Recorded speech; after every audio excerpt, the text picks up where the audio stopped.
G'day guys, it's Matt from Enhanced Physiotherapy. I'm lucky enough to be joined today by Dr Nathaniel Preston from the Foot and Ankle Specialist Australia group. He's up here joining me today in our Lewington clinic to talk about ankles. So very lucky to have Nate along today. Thanks for joining us, mate. Thank you for having me. Nate's a fellow of the American College of Foot and Ankle Surgeons and is up consulting at the Gardens Medical Group monthly at the moment, but looking to increase that to fortnightly visits in the coming months.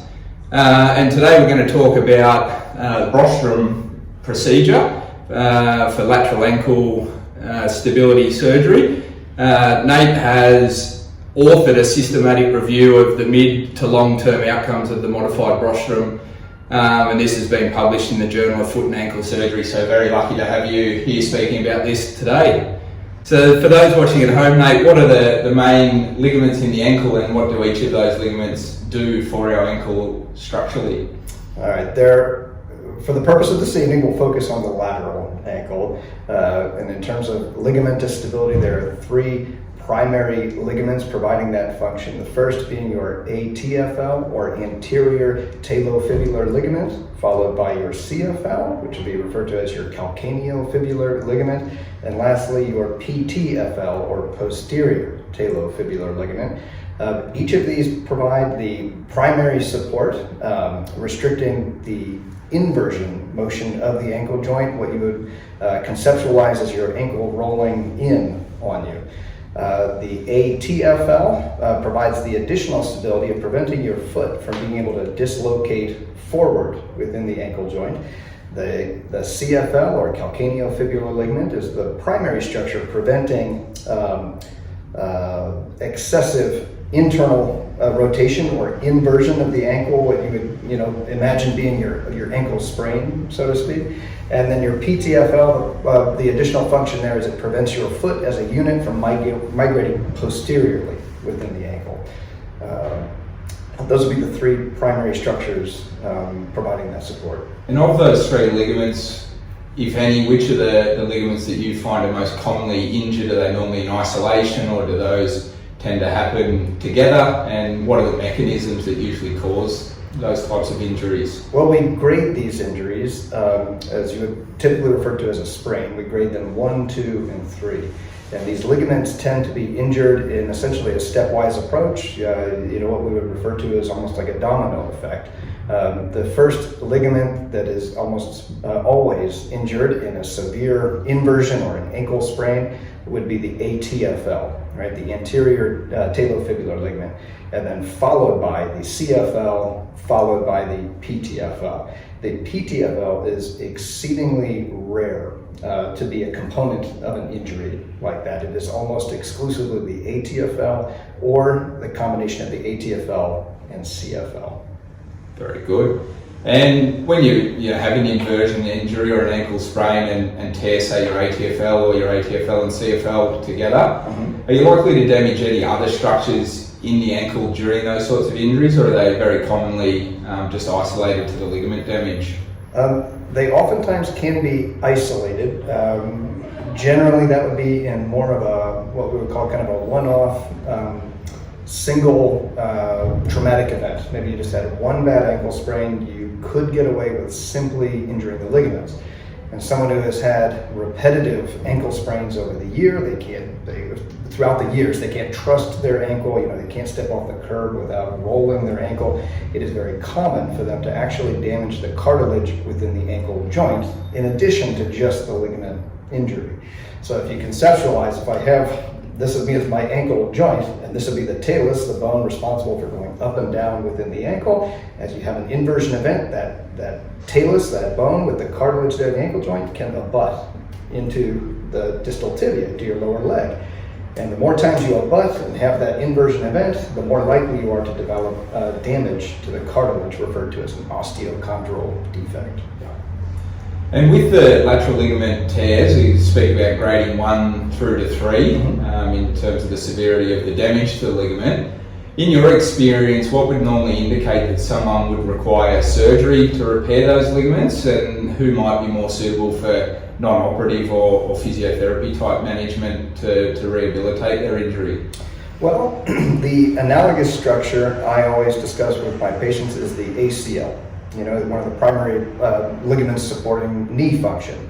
Not every ACL injury needs to be repaired, and such is the case with the lateral ankle ligaments as well. The fact that you've torn your ATFL or even your ATFL in combination with your CFL does not necessarily indicate a need for surgery. These injuries can be treated very effectively with non-operative means, simply with a period of what we would call immobilization, making use of your average moon boot or cam boot as we call it, cam short for controlled ankle motion for those that are curious. But simply a period of dedicated immobilization, or what I jokingly refer to as aggressive rest, can generally allow these ligaments to heal under physiologic tension, which implies the tendon, not the tendon, but the ligament is not healing in an elongated fashion. Rather, it is healing in a physiologic position, allowing it to heal to normal pre-injury tension.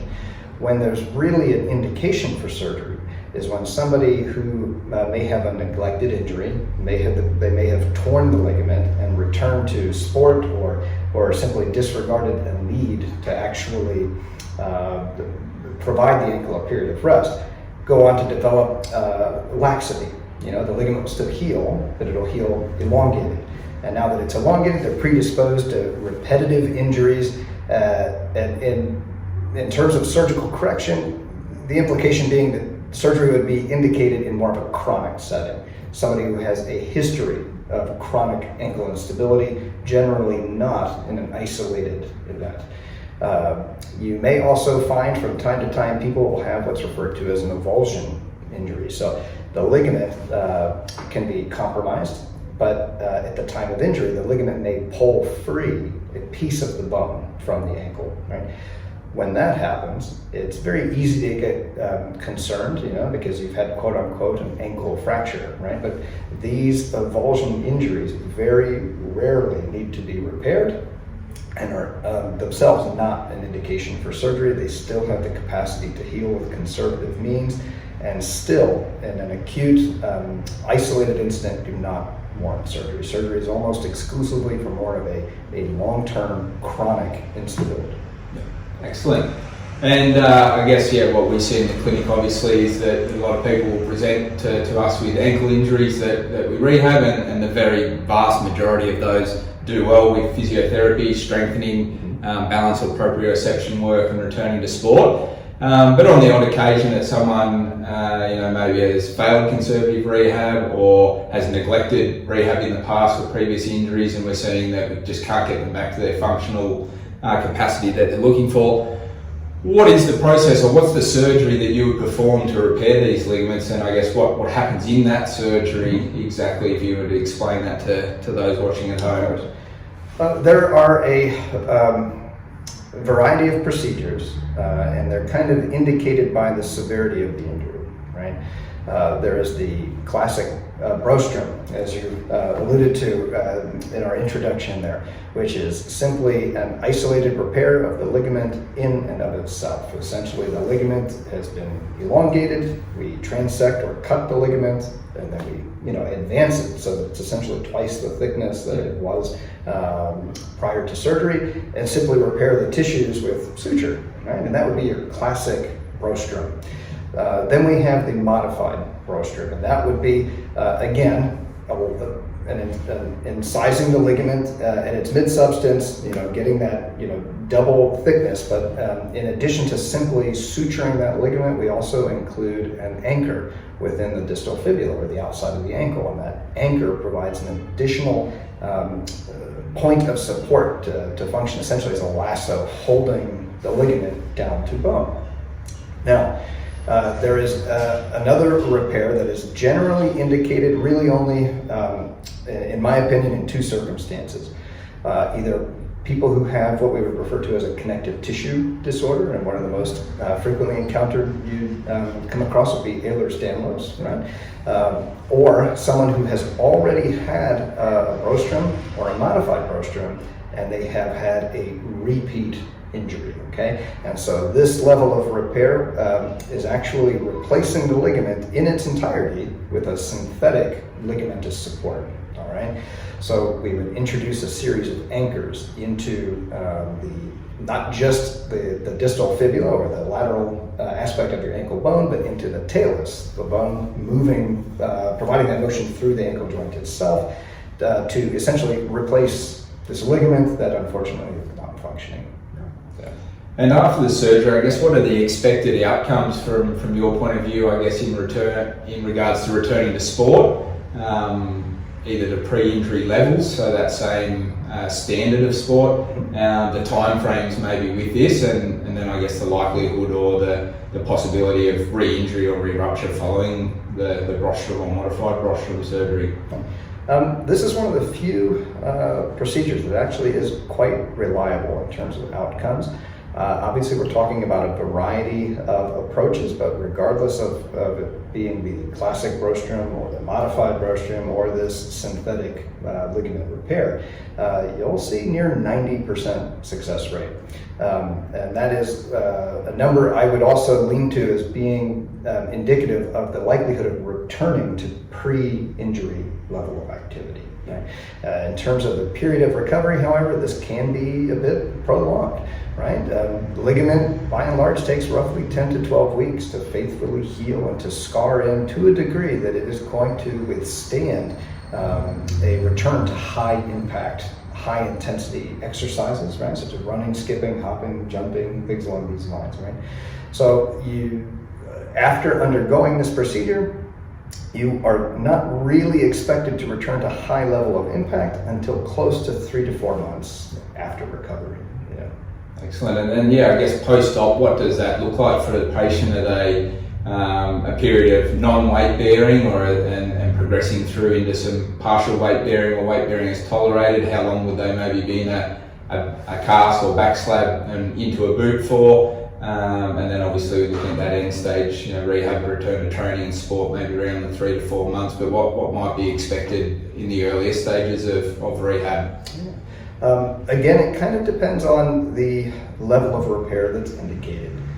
Generally, I'll keep all of my patients non-weight bearing in a back slab or posterior splint for roughly somewhere between 2 to 3 weeks before we would advance to the moon boot or cam boot, as we'll refer to it. At that point, they can begin touchdown weight bearing, progressing to full weight bearing within the moon boot.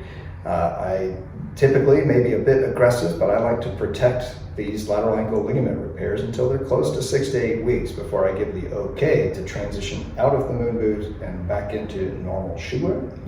At that point, my advice is still to rely upon a lace-up ankle brace so that we're still providing some degree of external support, even though we've returned to a less protected degree of walking or ambulation, right? And then I advise them to discontinue use of any lace-up ankle brace between 10 and 12 weeks, but to continue to rely upon it for high-impact activities up to 6 months. At that point, they can essentially resume all activity to tolerance, and we would consider the ligament healed and reinforced, augmented, repaired, sufficient to tolerate any level of activity. Excellent.